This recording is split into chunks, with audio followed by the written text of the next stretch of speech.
Bonjour à tous, j'espère que vous allez bien. On se retrouve pour une nouvelle vidéo, donc pour la revue de la semaine du 20 décembre 2020. Alors on va repartir donc des dernières informations que j'avais publiées lors de ma dernière revue de la semaine. Donc on part avec l'arrestation de Peter Nygard, mania de la mode, arrêté et accusé donc de crimes sexuels impliquant au moins une dizaine de victimes. Donc on va revenir un peu sur cette dernière information parce que je l'avais juste présentée lors de ma dernière revue de la semaine, puisqu'elle venait seulement de sortir. Donc elle est sortie juste avant que je sorte ma vidéo, donc j'ai pas pu creuser. Donc on va creuser un petit peu plus aujourd'hui. Donc cette arrestation elle a eu lieu donc à la suite donc d'une demande du département américain de la justice au ministère canadien donc pour extrader Nygard. Il fait face à 9 chefs d'accusation, dont ceux de racket, trafic sexuel, impliquant au moins une dizaine de victimes aux États-Unis, aux Bahamas et au Canada, entre autres. Donc on se demande aussi dans quel autre pays il a effectué ces actes. Les faits, donc c'est entre 1990 et 2020, donc c'est encore aujourd'hui qu'il faisait ces actes-là. Euh, donc Nygard et ses complices auraient utilisé la force, la fraude, la coercition pour amener des femmes et des mineurs à avoir des relations sexuelles avec eux, selon le communiqué. Donc ça c'est quand même assez incroyable ce qu'on apprend ici. Le New York Times rapportait à l'époque que le bureau du procureur enquêtait depuis 5 mois sur des allégations de trafic sexuel à l'encontre du Canadien. Donc lui, il a une grosse fortune, hein, on apprend qu'il a 900 millions de dollars canadiens. Donc on apprend que des personnalités très connues et très influentes, très puissantes, très riches font désormais face à la justice. Donc ça c'est quand même super, c'est une super nouvelle. Et donc je pense que ça va amener encore d'autres implications, notamment donc avec l'arrestation de Brunel aussi en France. Alors l'information suivante, on va partir donc sur les vaccins, donc on va commencer par une petite image assez drôle pour ensuite venir sur des choses qui sont un petit peu moins marrantes. Donc la première, c'est cette petite image, je suis immunisé maintenant. Non, vous pouvez toujours l'attraper, mais je dois toujours porter le masque. Oui. Est-ce que le fabricant sera responsable en cas d'effet secondaire? Non. Ah, du coup, pourquoi j'ai fait ça? Aucune idée, en fait, moi je fais qu'obéir aux ordres. Voilà, donc c'est assez marrant concernant le vaccin, hein. On nous dit que on sera immunisé 4 mois, qu'il faudra ensuite recommencer, qu'il faudra quand même porter le masque, que les responsables ne seront pas poursuivis s'il y a des effets secondaires. Donc voilà, c'est vraiment une grosse blague la question de ce vaccin. Donc maintenant on vient sur les infos un petit peu moins marrantes parce que là ça concerne encore le vaccin. Donc on nous propose en fait un passeport vert. Donc là encore, hein, les complotistes avaient raison. Une députée souhaite l'instauration d'un passeport vert pour les personnes vaccinées.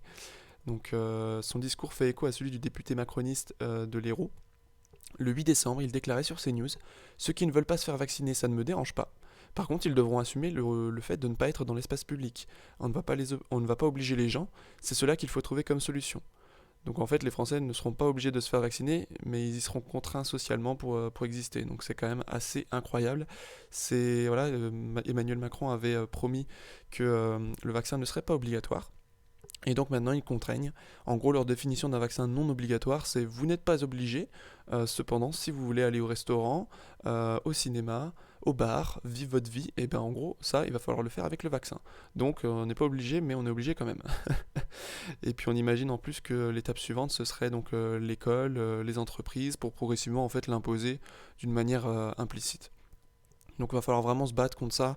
Ça va être important de partager beaucoup l'information. Et ça choque quand même beaucoup de gens, hein. Il y a même des personnes qui ne sont pas forcément éveillées, mais qui se réveillent avec ce genre d'informations parce que voilà, on comprend vraiment que le gouvernement n'est pas honnête. Il a dit que ce serait pas obligatoire, mais en fait ils vont le rendre obligatoire par la force des choses. Donc on arrive à l'information suivante. L'information suivante, donc c'est Fourtillan qui a été libéré. Donc le juge qui a décidé donc de libérer le professeur Fourtillan de l'hôpital psychiatrique.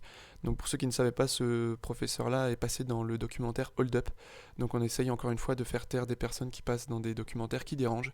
Et ça encore, ça réveille beaucoup de gens qui n'étaient pas au courant de ça, se rendent compte qu'on est en train d'interner des gens juste parce qu'ils dérangent et qu'ils disent la vérité. Donc c'est plus ils vont continuer dans ce sens-là, plus ils vont réveiller des gens, parce que on comprend bien, des personnes saines d'esprit, elles comprennent bien que il y a un but derrière tout ça, c'est qu'on veut faire taire des personnes qui disent des choses très importantes. Donc ça c'est quand même une bonne nouvelle.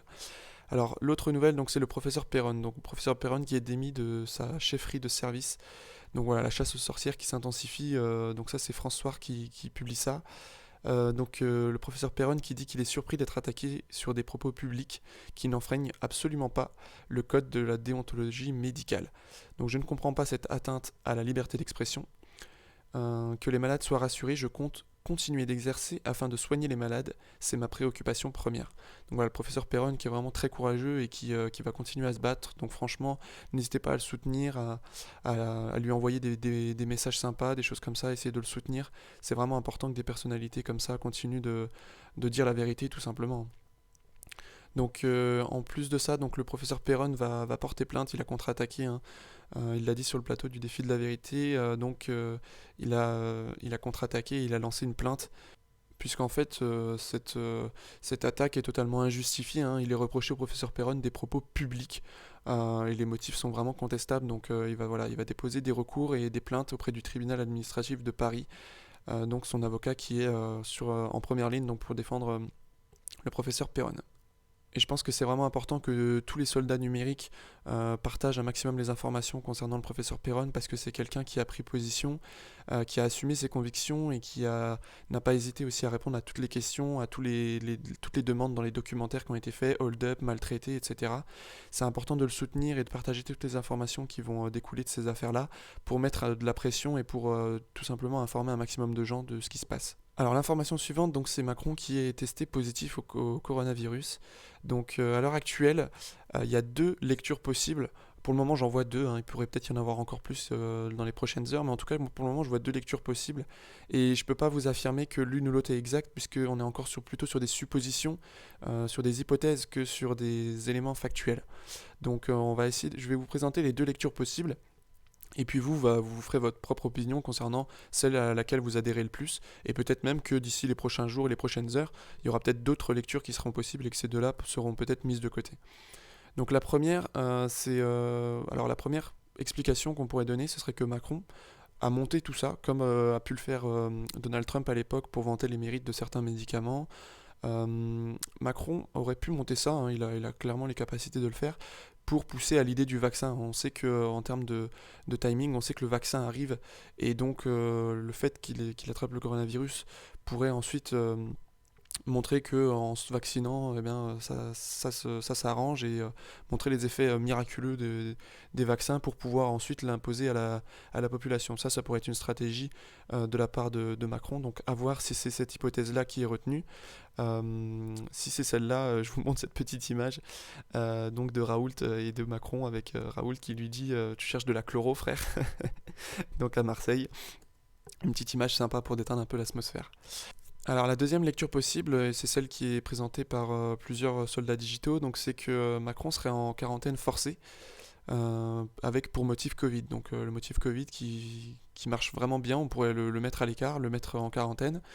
Donc cette info qui est sortie, donc on peut pas vraiment la confirmer, hein, c'est que un hélicoptère américain aurait atterri à l'aérodrome des Yvelines, situé à 13 km de la lanterne, là où Emmanuel Macron réside. Donc ça, c'est encore une fois quelque chose, c'est plutôt des suppositions et des hypothèses que forcément la réalité. Donc je vous les présente, comme ça vous donne des lectures possibles, et peut-être que les prochains jours nous aideront à comprendre ce qui se passe. En tout cas, voilà, pour moi, il y a ces deux lectures qui peuvent être possibles. Soit c'est un piège d'Emmanuel Macron pour pouvoir imposer ensuite un vaccin et montrer la légitimité de ce vaccin, ou bien c'est clairement les patriotes qui sont en train de dérouler le plan de plus en plus vite et qui sont en train de s'occuper de plusieurs personnalités qui ont enfreint des règles très importantes et qui ont à mon avis commis des crimes contre l'humanité. Donc ça c'est super important. Donc à voir, première ou deuxième solution, on verra dans les prochains jours ce que ça nous dit. En tout cas, il y a quand même quelque chose qui moi me choque, c'est les images d'Emmanuel Macron.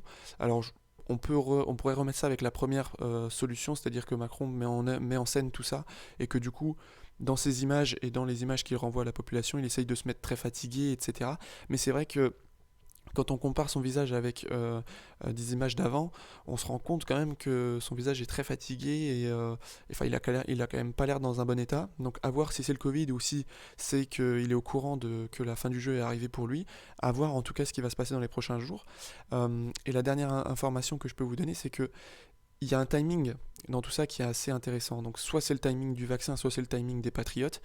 Et il y a aussi le timing il y a aussi d'autres personnalités politiques qui ont aussi été mis en quarantaine. En Espagne, en Italie, il y a un nombre assez impressionnant de personnalités politiques donc, qui sont en quarantaine et qui ne peuvent plus forcément exercer. Et c'est quand même assez troublant de voir qu'autant de personnalités soient mises un petit peu de côté dans cette période qui est censée être la période la plus importante en ce moment.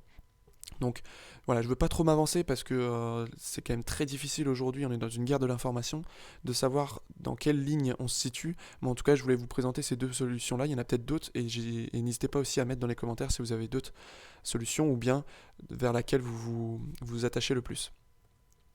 Alors l'information suivante, donc c'est l'ancien ambassadeur du Vatican en France, Luigi Ventura, qui est condamné pour agression sexuelle. Donc nous en France, on a vraiment le jackpot, hein. On a le banquier de chez Rothschild comme président, on a le ministre de la Justice qui a couvert des pédophiles, et puis on a un ambassadeur du Vatican en France donc qui est condamné pour agression sexuelle. Donc nous, on est vraiment bien fourni en termes de crapules, on va dire. Donc, mais en tout cas, ce qui est bien, c'est que on voit que ça avance. Brunel, cet ambassadeur du Vatican, la personne aussi au Canada, donc on voit que ça commence à bouger vraiment. Des personnalités qui avant étaient totalement intouchables, désormais sont attaquées et sont condamnées. Donc essayez de vraiment voir aussi le positif, hein. Il y en a beaucoup qui se plaignent que ça n'avance pas assez. Tout ça ne pourrait pas se produire si le plan des Patriotes n'allait pas dans le bon sens. Donc voilà, ça c'est un petit résumé. Donc le professeur Fourtier en libéré, les chefs d'État européens qui sont soudain portés pâle avec le code Covid-19, les Epstein canadiens et français qui sont arrêtés, et on imagine encore une fois qu'ils ont des carnets d'adresses assez importants. Et puis John Roberts, on va y venir juste après, donc qui est donc un membre de la Cour suprême, de juge de la Cour suprême, qui commence à faire parler de lui parce qu'il a l'air très corrompu comme personnage. Donc voilà, en 24 heures, 48 heures, ça fait quand même beaucoup, hein. Donc on arrive à l'information donc, sur John Roberts. Donc John Roberts il y a beaucoup d'informations qui ont fuité, hein, dont un appel téléphonique où il aurait dit qu'il aurait insulté Donald Trump en gros, et qu'il ferait tout pour qu'il ne soit pas réélu. Donc on peut se demander pourquoi une personne aussi importante et avec des responsabilités aussi importantes ne s'attarde pas juste aux faits et non pas à la personne de Donald Trump. Donc on se rend compte là encore que les juges à la Cour suprême sont corrompus, ce qui confirme mon hypothèse de la dernière fois, c'est-à-dire que si la Cour suprême n'est pas en état, étant donné la corruption encore présente à l'intérieur de celle-ci, de statuer sur les élections américaines, et bien peut-être que ce sera donc sur la voie militaire. Il ne restera plus que la voie militaire avec la loi martiale et les tribunaux militaires pour régler toutes ces histoires de fraude électorale. Alors ensuite, on a cette information donc comme quoi la tension monte entre l'équipe de transition du Pentagone et l'équipe de Biden. Le Pentagone qui a affirmé qu'il stoppait toute transition avec Biden, avec l'équipe de Biden. Donc ça, c'est quand même hyper important. On est le 20 décembre et on est normalement dans la période où la transition s'effectue de manière beaucoup plus importante pour être prêt pour le mois de janvier pour la passation de pouvoir. Et là, on a le fait que le Pentagone stoppe toute la transition. Ce qui veut vraiment dire que Biden ne sera pas élu président, les amis. Ça, c'est clairement une certitude. Sinon, il n'y aurait pas ça. Le Pentagone commencerait à donner les informations nécessaires à l'équipe de Biden et les démarches pourraient avancer. Et là, c'est clairement pas le cas. Tout est stoppé. Donc, il y a quelque chose qui va se passer avant le mois de janvier et on peut très clairement affirmer que ce sera Donald Trump qui sera élu président des États-Unis. Alors on a encore Flynn qui parle encore une fois, donc depuis que Flynn a été gracié et libéré, on voit qu'il est vraiment sur le devant de la scène, hein. Il a fait le discours lors de la manifestation la dernière fois qu'on avait montré, là il parle sur les chaînes d'information et encore une fois il parle de choses très importantes. Alors je peux pas vous mettre la vidéo pour des problèmes techniques, mais je vous invite à aller la voir, je l'ai retweeté sur mon Twitter. Donc Flynn qui parle dans cette vidéo qui dure 35 secondes, il parle de loi martiale et de déploiement de l'armée pour les États donc, où il y aurait de la fraude et de la corruption.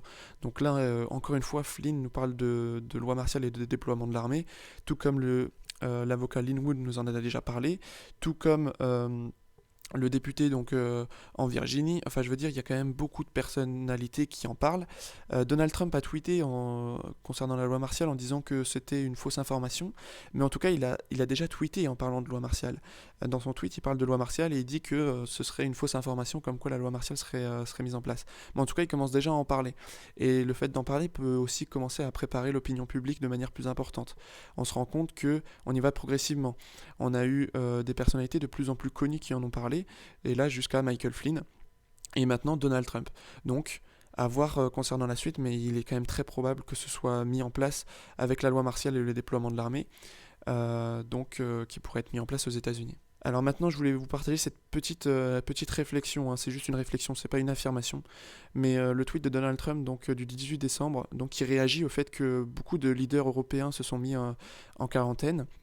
Donc il tweet en disant: l'Europe et d'autres régions du monde sont durement touchées par le virus chinois, en particulier l'Allemagne, la France, l'Espagne et l'Italie. Donc c'est les principaux pays où il y a des personnalités politiques qui sont mises de côté, donc comme Emmanuel Macron en France, et des rois et des premiers ministres plutôt en Italie notamment et en Espagne. Et il nous dit: les vaccins sont en route. Et je vous invite à regarder donc les vidéos d'Alliance Humaine où lui pense que le terme vaccin est un mot codé pour arrestation.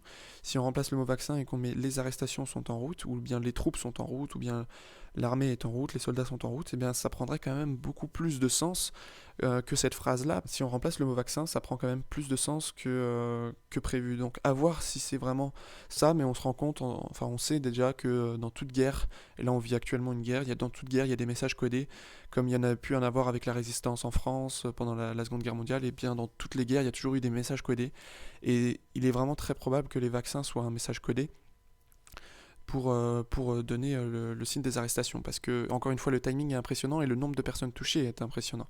Donc, à voir par la suite. Alors, pour finir un peu en douceur, plutôt en rigolant, on a Tristan Mendes, donc un journaliste qui a écrit un article: que faire quand un proche bascule dans le complotisme. Donc ce n'est pas un article ironique, c'est réellement un article. Donc ce qui est vraiment marrant, c'est qu'on peut totalement retourner son argumentaire dans l'autre sens. C'est-à-dire qu'il nous dit qu'il faut bien comprendre que ses croyances font partie de sa vision du monde, voire de son identité. Remettre ça en cause revient à se remettre profondément en question, et ça prend du temps. Alors, est-ce qu'on peut juste inverser la situation et dire ça pour les personnes qui ne sont pas éveillées? Il faut comprendre que ces personnes, ces croyances, font partie de sa vision du monde, voire de son identité. Remettre ça en cause, remettre son monde en cause, ça revient à se remettre profondément en question, et ça prend du temps. Ah, parce que les complotistes, ne se remettent pas profondément en question? Parce que très clairement, les complotistes se remettent tout le temps en question le monde dans lequel ils sont, et se remettent en question les personnalités, et ce qu'on en dit, ils se posent des questions, et ça apparemment c'est être complotiste pour Tristan Mendes. Donc on pourrait vraiment retourner cet argumentaire et puis écrire un article nous-mêmes, hein: que faire quand un proche n'est pas complotiste? Parce que très clairement, les arguments qui sont donnés ici pourraient très bien être retournés dans l'autre sens. Ça colle vraiment très bien. Alors l'idée, c'est de placer l'échange dans le cadre de l'intimité, sans regard extérieur, pour que ça ne devienne pas une sorte de spectacle ou un jeu de posture. On peut lui demander par exemple si quelque chose pourrait lui faire changer d'avis, et si oui, quoi, et broder là-dessus. Ah bah bien sûr, nous c'est exactement ce qu'on fait quand on est complotiste et qu'on veut réveiller certaines personnes. On s'appuie sur des choses qui ne sont pas logiques pour poser des questions à la personne d'en face, pour qu'elle commence à se poser des questions elle-même, et qu'elle réfléchisse et qu'elle trouve les réponses par elle-même. Lui demander quelles sont ses sources, et si on peut s'interroger sur leur fiabilité. Alors ça, c'est quand même intéressant. Comme il le ferait avec les médias qu'il appelle mainstream officiels. Parce que nous, très clairement, on s'interroge sur la fiabilité des médias mainstream et officiels, puisqu'ils sont détenus par 9 milliardaires. Alors est-ce que se méfier de médias qui sont détenus par une même caste, c'est complotiste? Pour Tristan Mendes, oui. Écouter les médias mainstream et officiels, c'est bien. Écouter d'autres sites qui n'ont pas de conflit d'intérêt, c'est mal. Voilà. Voilà, c'était le petit article assez sympa de Tristan Mendes. S'il y a quelqu'un qui est motivé, ce serait intéressant de reprendre cet article et de le refaire en version inverse, donc pour réveiller des personnes qui sont endormies, et avec un titre par exemple: que faire quand un proche n'est pas encore complotiste.